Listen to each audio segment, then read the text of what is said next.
মায়ের প্রাক্তন হাজব্যান্ড এখন আমার পাশে বসে আছে। বুঝতে পারতেছি না লোকটাকে কি বলে ডাকবো। আমার নাম রিমি। অনার্সে পড়াশোনার পাশাপাশি টিউশনি করাই, নিজের পড়াশোনার খরচ এবং বাবার জন্য। প্রতিদিনের মতো আজকেও টিউশনি করাতে চলে আসলাম। আমি যাকে পড়াই তার নাম শাফিন। ক্লাস 7-এ পড়ে। তাকে আমি 5 মাস ধরে পড়াচ্ছি। এই টিউশনিটা পেয়েছিলাম 5 মাস আগে। যখন আমি টিউশনি খুঁজতেছিলাম তখন একটা ফোন কলের মাধ্যমে টিউশনিটা পাই। একজন ভদ্রলোক সন্ধ্যায় ফোন দিয়ে বলল, আপনি কি রিমি? আমি বললাম, হ্যাঁ আমি রিমি। উনি তখন বলল, আমার ছেলের জন্য একজন টিউটর প্রয়োজন, আপনি কি পড়াতে পারবেন? আমি বললাম, হ্যাঁ পারবো, তবে আপনার বাসা কোথায়? লোকটি তখন ঠিকানাটা বলল, বলে ফোনটি কেটে দিল। আমি তখন ভেবে দেখলাম আমাদের বাসা থেকে 40 টাকার রিক্সা ভাড়া লাগবে যেতে। আসা যাওয়া 80 টাকা খরচ হয়ে যাবে। হঠাৎ লোকটি আবার ফোন দিয়ে বলল, যদি পড়ান তবে টাকা নিয়ে সমস্যা হবে না, আপনাকে প্রতি মাসে 15,000 টাকা দিব যাতায়াত ভাড়া সহ। আমি তার কথা শুনে অবাক হয়ে গেলাম। ক্লাস 7-এর স্টুডেন্টকে পড়ানোর জন্য 15,000 টাকা দিবে। আমি রাজি হয়ে গেলাম সাথে সাথে। তিনি আমাকে ঠিকানা টেক্সট করে পাঠিয়ে দিবে বলল এবং তার স্ত্রী আর ছেলে বাসায় থাকবে। কালকে আমাকে যেতে বলল। আমি আর কিছু না ভেবে পরের দিন সকালে এবং অসুস্থ বাবাকে বলে বেরিয়ে পড়লাম সেই বাসায় যাওয়ার জন্য। ফ্ল্যাটের সামনে গিয়ে বেল বাজাতেই একজন ভদ্রমহিলা দরজা খুলে দিয়ে হাসি মুখে বলল, তুমি রিমি তাই তো? জি আন্টি, আমি রিমি। আমাকে আর কিছু বলার সুযোগ না দিয়েই তিনি বললেন, আমি শুনেছি তোমার কথা, ভেতরে এসো বসো আগে। আমি ভেতরে ড্রয়িং রুমে গিয়ে বসলাম। তখন আন্টি শাফিন বলে ডাক দিল। তখন একটা ছেলে আসলো। আন্টি তখন বলল, উনি তোমার ম্যাডাম, এখন থেকে তোমাকে উনি পড়াবে। ছেলেটি আমাকে সালাম দিল, আসসালামু আলাইকুম আপু, আমার নাম শাফিন খান। আমি তখন হাসি মুখে বললাম, খুব সুন্দর নাম, বসো এইখানে। আমি ছেলেটির দিকে তাকিয়ে বললাম, তোমার সাথে আমার কিন্তু অনেক মিল আছে। দেখো, তোমার ডান চোখের নিচে তিল আছে, আমারও ডান চোখের নিচে তিল আছে এবং চেহারায় অনেকটা মিল আছে। আমার কথা শুনে সাফিনার আন্টি হেসে উঠল। তারপর নাস্তা খেয়ে চলে আসি। কালকে থেকে পড়াবো বলে পরের দিন থেকে পড়াশোনা শুরু করি। আন্টি প্রতিদিন আমাকে না খেয়ে আসতে দেন না এবং মাস শেষ হওয়ার আগেই বেতন দিয়ে দেন। তার সাথে বেশি কিছু টাকা দিয়ে দেন। আমি না করি তারপরও দেন। তবে সাফিনের বাবা মানে আঙ্কেলকে দেখতাম না। আমি যখন পড়াতে আসি তখন তিনি অফিসে থাকেন, তাই হয়তো দেখা হয় না। 3 মাস পর একদিন দেখা হয়েছিল। তাকে দেখে আমি অবাক হয়ে গিয়েছিলাম। তার চোখের নিচেও আমার মতো তিল, দেখতেও আমার মতো। তিনি আমাকে হাসি মুখে বললেন, কেমন আছো মা? তোমার সাথে বেশি দেখা হয় না, ব্যস্ত থাকি তো। আমি ভালো আছি আঙ্কেল, আপনি কেমন আছেন? উনি বললেন, আমিও ভালো আছি মা। ওনার সাথে আমার টুকটাক কথা হচ্ছিল। ওনার সাথে কথা বলার সময় কেমন জানি মনে হয় উনি আমার আপন কেউ। তার সাথে 3 মাস পর কথা হওয়ার পর আবার 2 মাস পর তার সাথে দেখা হলো। সাফরিনকে পড়ানোর শেষে যখন আমি চলে যাব তখন আঙ্কেল আমাকে ডাক দিয়ে বললেন, আজকে তোমাকে আমি নামিয়ে দিয়ে আসি মা, বাইরে বৃষ্টি হচ্ছে, একা যেতে পারবে না। তারপর আমি তার গাড়িতে যেয়ে পিছনে বসি, কিন্তু তিনি আমাকে ডাক দিয়ে নিয়ে তার পাশে সামনে বসালো। আমিও হাসি মুখে তার পাশে বসলাম। তিনি গাড়ি চালাতে চালাতে বলল, তোমার বাবা এখন কেমন আছেন? আমি বললাম, মোটামুটি এখন সুস্থ। আর সুইটি কেমন আছে? তিনি তাড়াতাড়ি কথা পাল্টিয়ে বললেন, না মানে তোমার মা কেমন আছেন? তার কথা শুনে আমার বুকের হার্টবিট বেড়ে গেল। আমি তো কোনো দিন তাদের কাছে আমার মায়ের নাম বলি নাই। তাহলে উনি জানলেন কিভাবে? আমি তাকে প্রশ্ন করলাম, আপনি আমার মায়ের নাম জানলেন কিভাবে? উনি তোতলাতে তোতলাতে বলল, না মানে এমনি মনে হলো তাই বললাম। আঙ্কেল, আপনার কথা কেমন জানি অদ্ভুত শোনাচ্ছে। সত্যি করে বলেন তো, আপনি মাকে কিভাবে চিনেন? এখন তো আমার কাছে পরিষ্কার মনে হচ্ছে আপনি কিছু লুকাচ্ছেন। উনি আমার কথা শুনে কেমন চুপ হয়ে গেলেন। বৃষ্টির মধ্যে তিনি গাড়িটা এক সাইডে নিয়ে গিয়ে থামিয়ে দিয়ে বাইরের দিকে তাকিয়ে বলল, মা, তুমি বুদ্ধিমতী মেয়ে, তোমার কাছে কোনো কিছু লুকাবো না। সুইটি মানে তোমার মা, আমার প্রাক্তন স্ত্রী। তার কথা শুনে আমার মাথায় যেন আকাশ ভেঙে পড়ল। আমি অবাক হয়ে একটু রাগীভাবে বললাম, কি বলছেন আপনি? আবল তাবল। আমার মা কেন আপনার প্রাক্তন স্ত্রী হতে যাবে? উনি বাইরেই তাকিয়েই বললেন, এটা সত্যি। আমাদের বিয়ের খবর গুটি কয়েক লোকজন জানে মাত্র। তোমার মায়ের ঘাড়ের কাছে একটা ছোট জন্মদাগ আছে। বিশ্বাস না হলে তোমার মাকে জিজ্ঞেস করতে পারো। আমি তার কথা শুনে আরও অবাক হয়ে গেলাম। আসলেই মায়ের ঘাড়ের কাছে একটি ছোট দাগ আছে। এটা তো অপরিচিত বা বাইরের লোক দেখার কথা না। আমি তাকে কি বলবো বুঝতেছি না, শুধু চোখ দিয়ে পানি পড়তাছে। উনি আমাকে আর একটি কথাও বললেন না। আমিও আর তাকে কিছু বললাম না, শুধু আমার চোখ দিয়ে পানি পড়তাছে। আমার বাসার সামনে এসে গাড়ি থামালেন। আমি তার দিকে না তাকিয়েই সোজা নেমে দৌড়ে বাসায় ঢুকে রুমের দরজা আটকে দিলাম। আমার প্রচুর কান্না পাচ্ছে। আমার মা কোনো দিন এই কথা বলেননি। আমি কি মাকে এই বিষয়ে জিজ্ঞেস করব? বন্ধ দরজার ওপাশে মায়ের উদ্বিগ্ন কণ্ঠ ভেসে আসছে, রিমি, কি হয়েছে রে মা? দরজা খোল। কিন্তু আমার ভেতরে তখন ঝড় বইছে, চোখের জলে ঝাপসা হয়ে আসছে সব। বাবার অসুস্থতা, সংসার চালানোর সংগ্রাম, আর এতদিন ধরে মাকে শুধু একজন সদয় অভিভাবক ভেবে এসেছি। তার সাথে আমার চেহারার ওই অদ্ভুত মিল, চোখের নিচে তিল, সব কিছু যেন একটা জটিল সমীকরণের মতো একে একে মিলতে শুরু করেছে। বুকের ভেতরটা অজানা এক ভয়ে কেঁপে উঠছে। যে গোপন সত্যি মা এতদিন সবার আড়ালে রেখেছিলেন, তা কি তবে সামনে আসবে? দরজার ওপাশ থেকে মায়ের ডাকাডাকি তখনও থামেনি। রিমি, কি হয়েছে তোর? দরজাটা খোল মা। আমার ভয় করছে।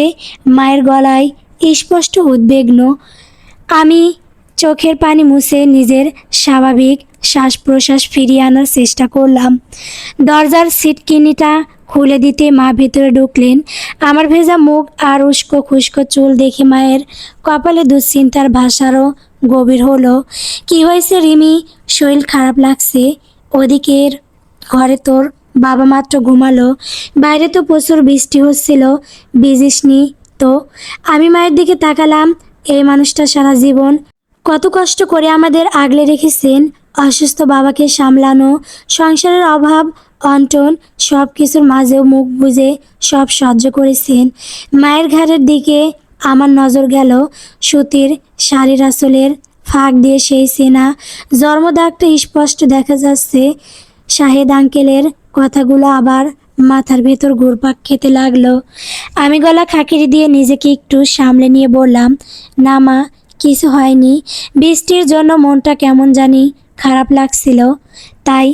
মা দীর্ঘশ্বাস ফেলে আমার মাথায় হাত বুলিয়ে দিলেন। তুই বড্ড বেশি খাটছিস রে মা।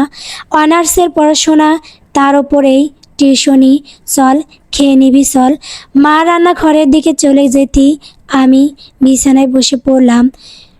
পুরো বিষয়টা আমার মাথায় কিছুতেই ঢুকছে না। যদি শাহেদ আঙ্কেল মায়ের প্রথম স্ত্রী হন, তবে আমার সাথে ওনার আর সাফিনের চেহারার এত মিল কেন? আমার চোখের নিচের তিল, সাফিনের চোখের নিচের তিল। চিন্তার জালে আমার মাথা যেন ফেটে যাওয়ার উপক্রম হলো। তবে কি সাফিনের বাবা শাহেদ আঙ্কেলই আমার? না, আমি আর ভাবতে পারছিলাম না। এই প্রশ্নের উত্তর একমাত্র মাই দিতে পারবেন। কিন্তু অসুস্থ বাবার সামনে এখন কিছু জিজ্ঞাসা করা মানে বিপদ ডেকে আনা। পরদিন সকালে ঘুম ভাঙলো বাবার কাশির শব্দে। বাবার কাছে গিয়ে ওষুধটা খাইয়ে দিলাম। বাবা আমার দিকে তাকিয়ে মৃদু হেসে বললেন, রিমি, তোর মুখটা আজ এত ফ্যাকাশে লাগছে কেন মা? শরীর ভালো তো? আমি হেসে বাবাকে আশ্বস্ত করলাম, আমি একদম ঠিক আছি বাবা। তুমি ওষুধ খেয়ে বিশ্রাম নাও। সারাদিন কলেজে আর টিউশনির চিন্তায় কাটলো। বিকেলে যখন সাফিনদের বাসে যাওয়ার সময় হলো, তখন আমার পা দুটি যেন আর এগোতে চাইছিল না। কিন্তু না গিয়েও উপায় নেই। এই 15,000 টাকা না পেলে বাবার ওষুধের খরচ আর সংসারের খরচ চালানো অসম্ভব হয়ে পড়বে। রিক্সা থেকে নেমে ওদের ফ্ল্যাটের সামনে দাঁড়ালাম। কলিং বেল বাজাতেই দরজা খুললেন সাফিনের মা, অর্থাৎ আন্টি। ওনার মুখে আগের মতোই উষ্ণ হাসি। এসো রিমি, বাইরে যা রোদ আজ, ভেতরে এসে বসো, আমি ঠান্ডা জল নিয়ে আসছি। আমি ভেতরে গিয়ে সাফিনের পড়ার টেবিলে বসলাম। সাফিন বই খুলে বসেছিল। ও আমাকে দেখে মিষ্টি এসে বলল, আপু, বাবা এসে বলল আপনার শরীরটা ভালো লাগছিল না। আমি জোর করে মুখে একটু হাসি এনে বললাম, হ্যাঁ রে সাফিন, একটু মাথা ঘুরছিল। চল আজ পড়া শুরু করি। পড়াশোনার সময় বারবার আমার মনে হচ্ছিল, এই ছোট ছেলেটা আমার কে হয়? ও কি তবে আমার সৎ ভাই? সাফিন যখন মনোযোগ দিয়ে অঙ্ক করছিল, আমি আর চোখে ওর মুখের দিকে তাকালাম।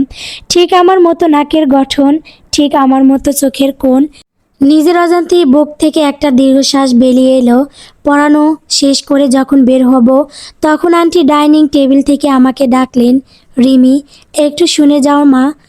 তোমার আঙ্কেল আজ অফিস থেকে জলদি ফিরবেন বলেছেন। উনি বললেন তোমাকে নিয়ে কিছু জরুরি কথা আছেন। কথাটা শুনেই আমার বুকটা ধুক করে উঠল। শাহেদ আঙ্কেল আমার সাথে আবার কথা বলতে চান। আমি আর কোনো নাটকীয়তার মুখোমুখি হতে চাইছিলাম না। আমি হাত জোর করে বললাম, আন্টি, আজ আমার একটু তাড়া আছে। বাড়িতে বাবার শরীরটা ভালো না, আমাকে এখনই যেতে হবে। আন্টি আমার ব্যস্ততা দেখে আর চাপাচাপি করলেন না। ঠিক আছে মা, তবে কাল একটু সময় নিয়ে এসো। বাসে ফেরার পথে পুরো রাস্তা আমি শুধু একটাই কথাই ভাবছিলাম, আজ আমাকে মায়ের মুখোমুখি হতেই হবে। সত্যটা জানার অধিকার আমার আছে। এই লুকোচুরি আর সহ্য হচ্ছে না। সন্ধ্যায় বাবা যখন ঘুমিয়ে পড়লেন, তখন মা রান্নাঘরে রাতের খাবার তৈরি করছিলেন। আমি রান্নাঘরে গিয়ে মায়ের পাশে দাঁড়ালাম। মা শাক কাটছিলেন। মা, তোমার সাথে আমার একটা দরকারি কথা আছে। মা কাজ থামিয়ে আমার দিকে তাকালেন। বল মা, কী কথা? আমি একটু চুপ করে থেকে সরাসরি মায়ের চোখের দিকে তাকিয়ে অত্যন্ত শান্ত গলায় বললাম, শাহেদা খানকে। মা কথাটা শোনা মাত্রই মায়ের হাতের বটিটা থমকে গেল। মায়ের হাত দুটো কেঁপে উঠল স্পষ্ট। ফর্সা মুখটা মুহূর্তের মধ্যে রক্ত শূন্য হয়ে সাদা হয়ে গেল। মা যেন নিজের কানকেও বিশ্বাস করতে পারছিলেন না। তুই তুই এই নাম কোথায় পেলি রে রিমি? মায়ের গলা দিয়ে হেডফোনে আসা বিকৃত আওয়াজের মতোই অস্পষ্ট শব্দ বের হলো। আমি মায়ের হাত দুটো শক্ত করে ধরে বললাম, আমি যার ছেলেকে পড়াচ্ছি সে আর কেউ নয় মা, শাহেদ খান। উনি কাল আমাকে সব বলেছেন। উনি বলছেন তুমি ওনার প্রাক্তন স্ত্রী। এবার তুমি বলো মা, এটা সত্য কি না? আর উনি যদি তোমার প্রাক্তন স্বামী হন, তবে ওনার সাথে আমার চেহারার এত মিল কেন? আমার আসল পরিচয় কি মা? আমার প্রশ্নের মুখে মা আর নিজেকে ধরে রাখতে পারলেন না। পাশে থাকা কাঠের পিঁড়িটার ওপর বসে পড়ে দুহাতে মুখ ঢেকে কেঁদে উঠলেন। মায়ের কান্না দেখে আমারও চোখ ফেটে পানি চলে এলো। মা কাঁদতে কাঁদতে বললেন, রিমি, আমাকে ক্ষমা করে দিস মা। আমি বাধ্য হয়েছিলাম এই সত্যিটা তো থেকে লুকিয়ে রাখতে। কিন্তু ভাগ্য যে তোকে আবার ওনার সামনে এনে দাঁড় করাবে, তা আমি স্বপ্নেও ভাবিনি। মায়ের কথা শুনে আমার বুকের ভেতরের কম্পন আরও বেড়ে গেল। অন্ধকার এক সত্যের দরজায় আমি যেন দাঁড়িয়ে আছি, যা খুললে হয়তো আমার গোটা জীবনটাই বদলে যাবে। মায়ের চোখ দিয়ে অজরে পানি ঝরছে। রান্নাঘরের মায়ের ফ্যাকাশে মুখটা দেখে মনে হচ্ছিল জীবনের কত বড় এক বোঝা তিনি এতদিন বুকের ভেতর চেপে রেখেছিলেন। আমি মায়ের পাশে হাঁটু গেড়ে বসে ওনার হাত দুটো শক্ত করে ধরে রুদ্ধশ্বাসে অপেক্ষা করছিলাম। মা শাড়ির আঁচল দিয়ে চোখের পানি মুছে কেঁপে ওঠা গলায় বলতে শুরু করলেন, হ্যাঁ রিমি, শাহেদ আমার প্রথম স্বামী। তবে এই কথাটা তোর বাবা কিংবা আমাদের পরিবারের কেউ জানে না, শুধু আমাদের গুটি কতক বন্ধু বান্ধব ছাড়া কেউ জানতো না এই বিয়ের খবর। কথাটা বলেই মা এক মুহূর্তের জন্য থামলেন। মনে হলো বহু বছরের পুরনো কোনো ধুলোবালি জমে থাকা চিঠির পাতা উল্টাচ্ছেন। শাহেদ আর আমি একই কলেজে পড়াশোনা করতাম, আমরা ক্লাসমেট ছিলাম। প্রথমে বেশ ভালো বন্ধু ছিলাম দুজনে, কিন্তু কিছুদিন যেতে না যেতেই শাহেদ আমাকে ভালোবেসে ফেলল এবং প্রেমের প্রস্তাব দেয়। কিন্তু আমি সোজা না করে দিয়েছিলাম, ওর থেকে দূরে সরে থাকার জন্য কথা বলাও বন্ধ করে দিয়েছিলাম। কিন্তু শাহেদ এত সহজে হাল ছাড়ার পাত্র ছিল না। মা একটা দীর্ঘশ্বাস ফেলে আবার বলতে লাগলেন, একদিন কলেজ থেকে ফেরার পথে শাহেদ আমার সামনে দাঁড়িয়ে পকেট থেকে ব্লেড বের করে নিজের হাত কেটে ফেলে। রক্তে ভেসে যাচ্ছিল ওর হাত। ও চিৎকার করে বলেছিল, তুমি যদি আমার প্রস্তাবে রাজি না হও সুইটি, তবে আমি এখানেই মরে যাব। আমি ভয় পেয়ে গিয়েছিলাম রিমি। সত্যি বলতে, ও অন্যায় করলেও আমার মনের ভেতরেও ওর জন্য একটা আলাদা টান তৈরি হয়েছিল। আমি নিজের অজান্তেই ওকে ভালোবেসে ফেলেছিলাম। আমি কোনো কথা না বলে স্তব্ধ হয়ে মায়ের কথা শুনছিলাম। মা কান্না ভেজা কণ্ঠে বললেন, আমি সেদিন ওকে পরিষ্কার বলেছিলাম, তোমার সঙ্গে আমি লুকিয়ে প্রেম করতে পারবো না শাহেদ। যদি আমাকে ভালোবাসো আর যদি ক্ষমতা থাকে তবে আমাকে বিয়ে করে ঘরে তোলো, আমি তোমার সংসার করব। আমার এই কথা শুনে শাহেদ আর দেরি করেনি। সেদিনই ওর কয়েকজন বন্ধু আর আমার বন্ধুদের নিয়ে কাজী ডেকে এনে আমাদের বিয়ের ব্যবস্থা করেছিল। ওরাই ছিল আমাদের সেই গোপন বিয়ের সাক্ষী।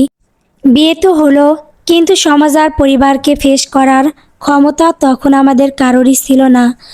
আমরা দুজনেই পড়ালেখার চাপ আর সুবিধার বাহানা দিয়ে যার যার বাসায় বানিয়ে বললাম। বাবাকে গিয়ে বললাম, কলেজের কাছে বান্ধবীদের সাথে হোস্টেলে উঠতে হবে, যাতায়াতে ভীষণ কষ্ট হচ্ছে। তোর নানা ভীষণ রাগী মানুষ ছিলেন, প্রথমে একদম রাজি হননি, কিন্তু আমার আর মায়ের কান্নাকাটিতে শেষ পর্যন্ত রাজি হলেন।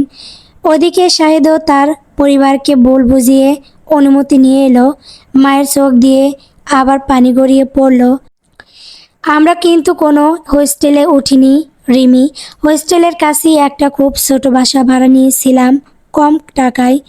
আমার আর শাহেদের ছোট্ট সংসার শুরু হয়েছিল সেখানে। 2 মাস যে কিভাবে কেটে গেল আমরা কিছুই টের পাইনি।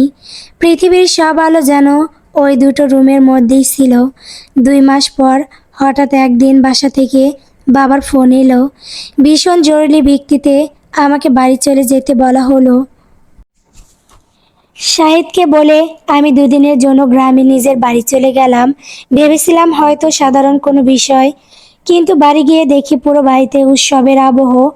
আত্মীয় স্বজনে বাড়ি গিজ গিজ করছে। আমাকে দেখার সাথে সাথেই তোর নানি রান্নাঘর থেকে বের হয়ে এসে বললেন, তাড়াতাড়ি সেজে রেডি হয়ে নে সুইটি, পাত্রপক্ষ তো প্রায় চলেই এলো। মায়ের কণ্ঠ এবার আরও ভারী হয়ে এলো। কথাটা শোনা মাত্র আমার মনে হয়েছিল মাথার উপর থেকে পুরো আকাশটা যেন ভেঙে পড়েছে। হাত পা ঠান্ডা হয়ে এসেছিল আমার। আমি রান্নাঘরে মাকে টেনে নিয়ে গিয়ে সোজা বলে দিয়েছিলাম, মা, আমি এখন কোনো বিয়ে করতে পারবো না। তোর নানি তখন আমার মুখ চেপে ধরে ভয় পাওয়ার গলায় বলেছিলেন, এই কথা ভুলেও তোর বাবার সামনে বলিস না সইটি। তোর বাবা বেঁচে থাকতে আমাদের মুখ আর সমাজে দেখাবে না। বাবা কিছু শোনেননি, কাউকে কোনো কথা বলার সুযোগ না দিয়েই তোর বাবার সাথে আমার বিয়েটা দিয়ে দিলেন। আমার পড়ালেখাও চিরতরে বন্ধ হয়ে গেল। সেই সাথে বন্ধ হলো কলেজের হোস্টেলে ফেরার দরজাও। মা চোখ বন্ধ করে একটা গভীর নিঃশ্বাস নিলেন। শ্বশুরবাড়িতে যাওয়ার পর গোপনে খবর নিয়েছিলাম, লোক মুখে শুনেছিলাম আমার বিয়ের খবর সে পেয়ে শাহেদ নাকি বিষ খেয়ে আত্মহত্যা করার চেষ্টা করেছিল। অনেক যুদ্ধ করে হাসপাতালে বেডে থেকে ভাগ্যক্রমে সেদিন বেঁচে ফেলেছিল ও। মায়ের কথাগুলো আমার কান পার হয়ে সরাসরি বুকের ভেতর গিয়ে বিঁধছিল, কিন্তু আমার মাথার ভেতরের আসল প্রশ্নটা তখনও অমীমাংসিত। আমি এবার মায়ের থুতনি ধরে মুখটা উপরে তুলে ব্যাকুল গলায় জিজ্ঞেস করলাম, মা, সব বুঝলাম, কিন্তু শাহেদ আঙ্কেলের কথা যদি সত্য হয় তবে আমি কে মা? ওনার আর সাফিনের চেহারার সাথে আমার এত মিল কেন? আমার চোখের নিচে এই তিলটা, ওনার চোখের নিচেও ঠিক একই জায়গায় তিল কেন মা? আমি কি তবে? আমার প্রশ্নটা শেষ করার আগেই মা ঝটকা দিয়ে ওনার হাত দুটো আমার কাছ থেকে ছাড়িয়ে নিলেন। ওনার চেহারায় যেন এক অজানা ভীতি আর অপরাধবোধ স্পষ্ট হয়ে উঠল। মা আমার মুখের দিকে আর এক মুহূর্ত তাকালেন না। কোনো উত্তর না দিয়ে দ্রুত পায়ে রান্নাঘর থেকে বের হয়ে নিজের ঘরের দরজা ভিজিয়ে দিলেন। রান্নাঘরের মাঝখানে আমি একা বসে রইলাম। ঘরের নীরবতা যেন আমাকে গিলে খেতে আসছিল। চোখ থেকে অজরে পানি পড়তে লাগলো। মা উত্তরটা এড়িয়ে গেলেন, কিন্তু ওনার এই নীরবতাই যেন আমার প্রশ্নের সবচেয়ে বড় উত্তর দিয়ে গেল। তবে কি এজন্যই শাহেদ আঙ্কেল প্রথম দিন থেকেই আমাকে এত স্নেহ করেন? প্রথম দেখা হতেই এত চেনা মানুষের মতো মা বলে ডেকেছিলেন। নিজের ছেলের টিউটরকে কোনো কিছু না ভেবে মাসে 15,000 টাকা বেতন দেওয়ার পিছনে কি তবে অন্য কোনো টান কাজ করছিল? আমার ভেতরে পৃথিবীটা যেন এক লহমায় তছনছ হয়ে গেল। আমার সামনে দাঁড়ানো অসুস্থ বাবা, যে মানুষটা সারা জীবন আমাকে নিজের ছায়ার মতো আগলে রেখেছেন, আর দরজার ওপাশে লুকিয়ে থাকা মা, কাকে আমি এখন সত্যি বলে মানব? সারা রাত এক ফোঁটাও চোখের পাতা এক করতে পারলাম না। ঘরের সিলিংয়ের দিকে তাকিয়ে কেটে গেল ঘন্টার পর ঘন্টা।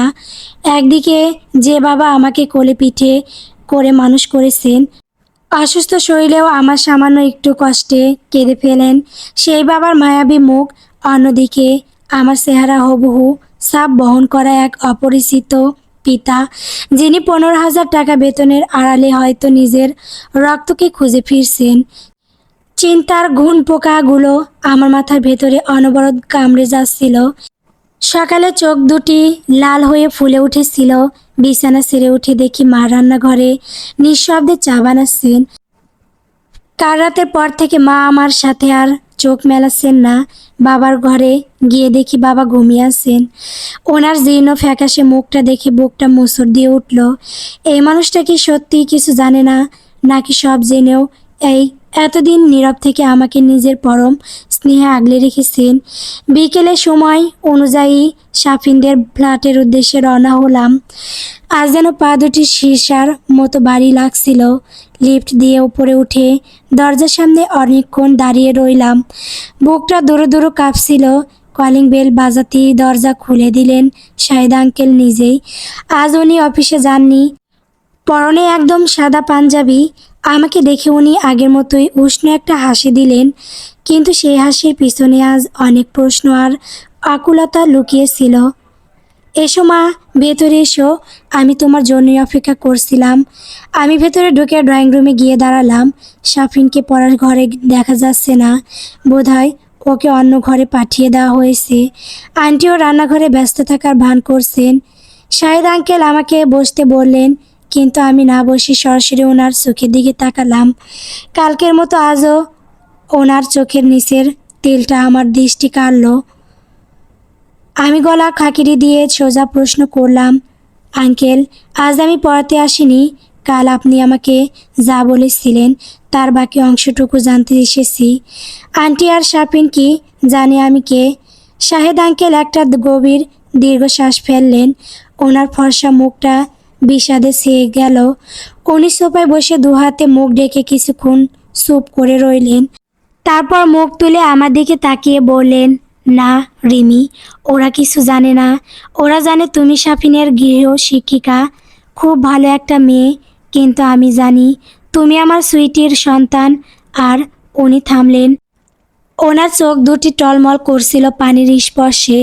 আমি নিজের হাত দুটো শক্ত করে চেপে ধরে বললাম, আর কি আঙ্কেল, সত্যিটা বলুন, আপনি কি প্রথম দিন থেকেই জানতেন আমি কে? কেন আমাকে 15,000 টাকা বেতন দিয়ে টিউটর রেখেছিলেন? শাহেদ আঙ্কেল ধীরে ধীরে দাঁড়িয়ে আমার দিকে এক পা এগিয়ে এলেন। ওনার কণ্ঠস্বর কেঁপে উঠল। প্রথম দিন থেকেই আমি তোমাকে চিনতাম। যখন আমার এক বন্ধু তোমার টিউশনির উসিলায় ফোন নাম্বারটা দিল, তখন গোপনে তোমার মায়ের খবর নিলাম। খোঁজ নিয়ে জানলাম তোমার বয়স আর সুইটি আমার কাছ থেকে হারিয়ে যাওয়ার সময়ের হিসেব একদম হুবহু মিলে যায়। আমি বুঝে গিয়েছিলাম তুমি অন্য কেউ নও, তুমি আমার নিজের রক্ত, আমার সন্তান রিমি। আঙ্কেলের মুখ থেকে সন্তান শব্দটা শোনা মাত্র আমার মাথার ভেতর যেন হাজারটা বিস্ফোরণ ঘটল। যে সন্দেহের মেঘ এতদিন মনে জমেছিল তা আজ এক লহমায় সত্যের বৃষ্টি হয়ে ঝরে পড়ল। আমি চিৎকার করে উঠতে চাইলাম, কিন্তু গলা দিয়ে কোনো শব্দ বের হলো না। শুধু বললাম, তাহলে এতদিন পর কেন এলেন, কেন এই টাকার নাটক করলেন? তিনি ব্যাকুল হয়ে বললেন, বিশ্বাস করো মা, আমার কোনো খারাপ উদ্দেশ্য ছিল না। সুইটি যখন আমাকে ছেড়ে চলে গেল আমি ভেঙে পড়েছিলাম, ভেবেছিলাম জীবনে আর কখনো উকি দেব না।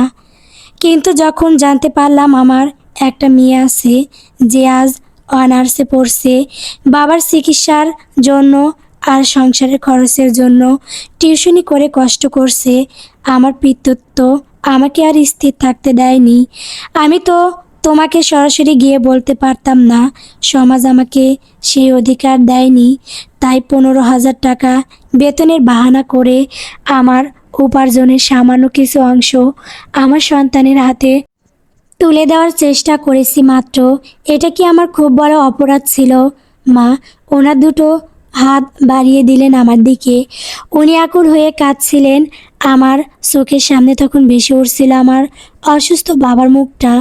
যে বাবা কনকনে শীতে আমাকে কোলে নিয়ে হাসপাতালে দৌড়েছেন, যে বাবা নিজের ওষুধ না কিনে আমার কলেজের ফর্ম পূরণের টাকা জোগাড় করে দিয়েছেন। রক্তের সম্পর্ক কি তবে এক মুহূর্তেই এত বছরের ভালোবাসাকে মুছে ফেলতে পারে? আমি 2 পা পিছিয়ে গেলাম, চোখ দিয়ে অজরে পানি পড়ছে আমার।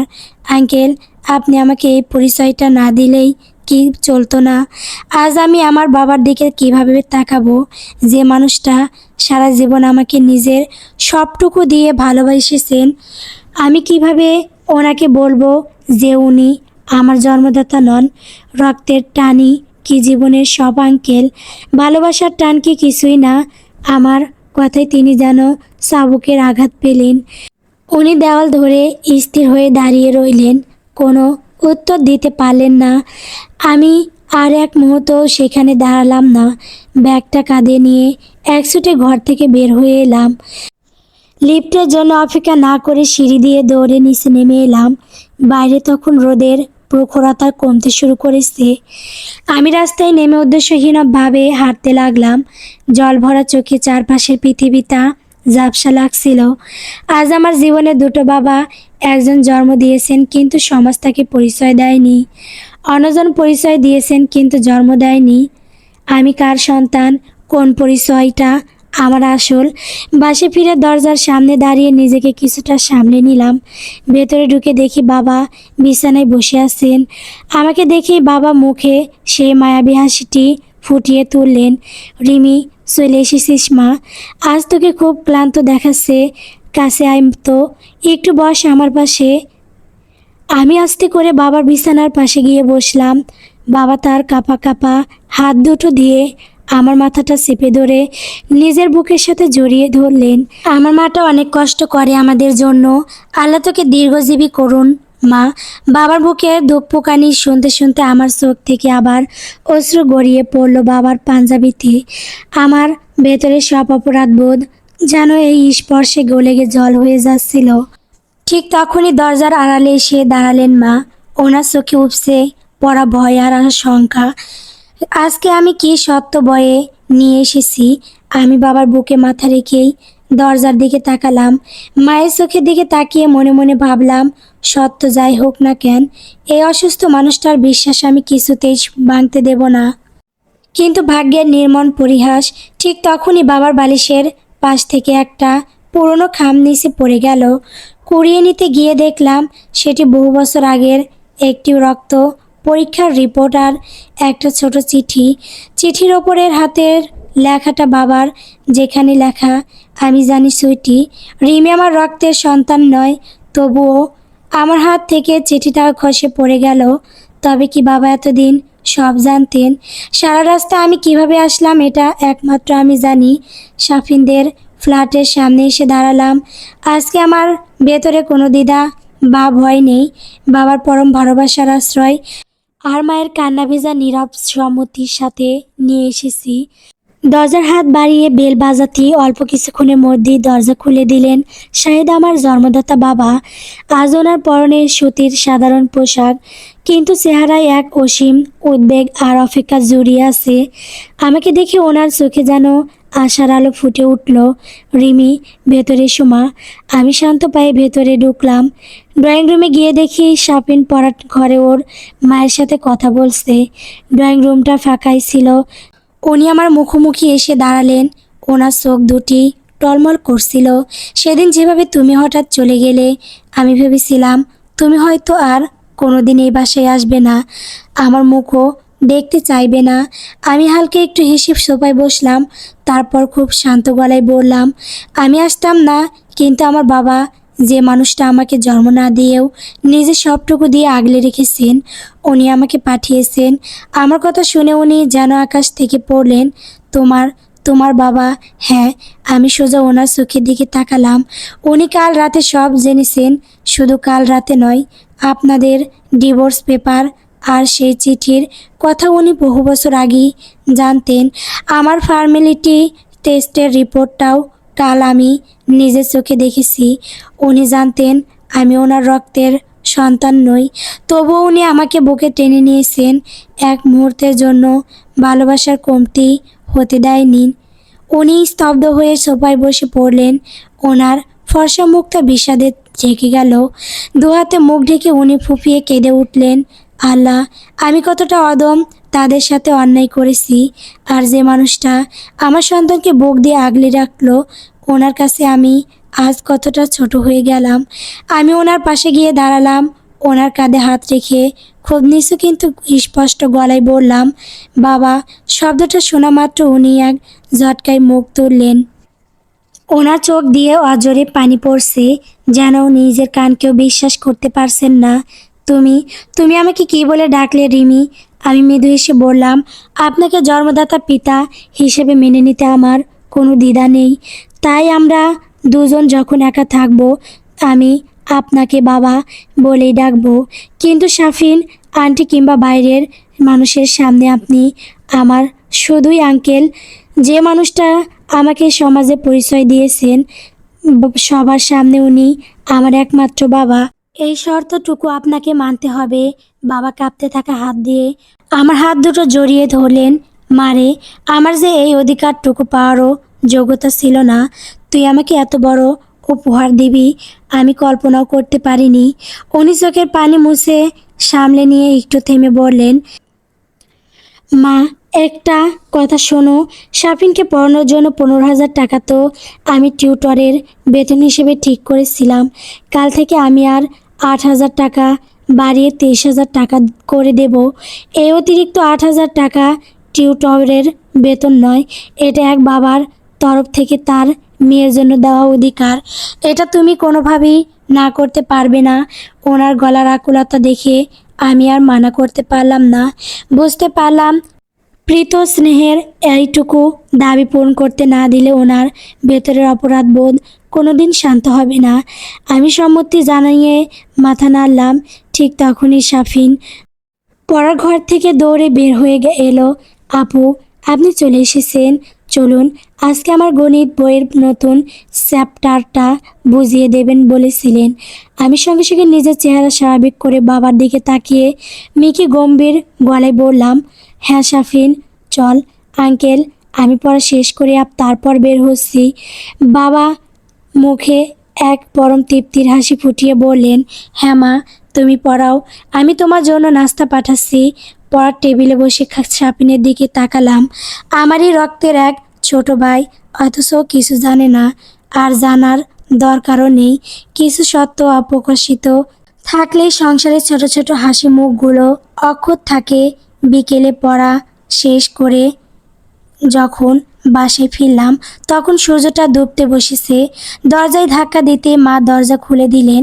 মায়ের চোখে আর সেই বহু বছরের অজানা ভয় বা অপরাধ বোধ নেই, সেখানে আজ এক অদ্ভুত শান্তি।